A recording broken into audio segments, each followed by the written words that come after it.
রবীন্দ্রনাথ তাঁর সারা জীবনের সাহিত্য কীর্তির মধ্য দিয়ে নারীর যে রূপ অনুধাবন করে তাকে নিপুণ হাতে ফুটিয়েছেন, তা যেমনই ঋজু তেমনি বিচিত্রগামী ও বিস্ময়কর। নারী মনস্তত্ত্বের গভীরে অবগাহন করেছেন তিনি।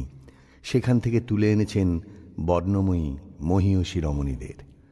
গল্প, উপন্যাস, নাটক, কবিতাতেই শুধু নয়, তাঁর গানেও এর আশ্চর্য প্রতিফলন ঘটেছে, বিশেষত গীতিনাট্য ও নৃত্যনাট্যে। কবিতায় যেখানে তিনি বলেন, যাব না বাসর কক্ষে বধূ বেশে বাজায় কিঙ্কিনী, আমার এ প্রেমের বীর যে কর অসঙ্কিনী, সেখানে গানে আমরা পাই, যদি পার্শ্বে রাখো মোরে সংকটে সম্পদে, সম্মতি দাও যদি কঠিন ব্রতে সহায় হতে, পাবে তবে তুমি চিনিতে মোরে। বহু যুগ ধরে পুরুষ শাসিত ও পুরুষ নির্ভর সমাজে নারীর যে লাঞ্ছিত অবস্থান, তার থেকে তুলে এনে তিনি তাকে পুরুষের সহযোগী ও সহকর্মীর এক সম্মানিত আসন দিতে চেয়েছেন আজীবন। নারীকে তার আপন ভাগ্য জয় করার অধিকার দিতে চেয়েছেন। আমি তোমারে মাটির কন্যা, জননী বসুন্ধরা, আমি তোমারে মাটির কন্যা, জননী বসুন্ধরা, তবে আমার মানব জন্ম কেন বঞ্চিত করা, জননী বসুন্ধরা, আমি তোমারি মাটির কন্যা, জননী বসুন্ধরা।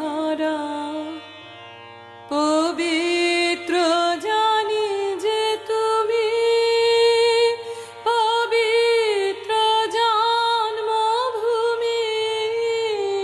পবিত্র জানি যে তুমি, পবিত্র জন্মভূমি,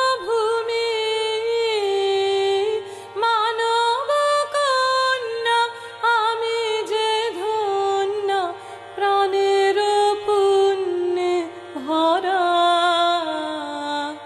জননী বসুন্ধরা, আমি তোমারি মাটির কন্যা, জননী বসুন্ধরা। কোন স্বর্গের তারে ওরা তোমায় তুচ্ছ করে, রহি তোমার বক্ষ পরে,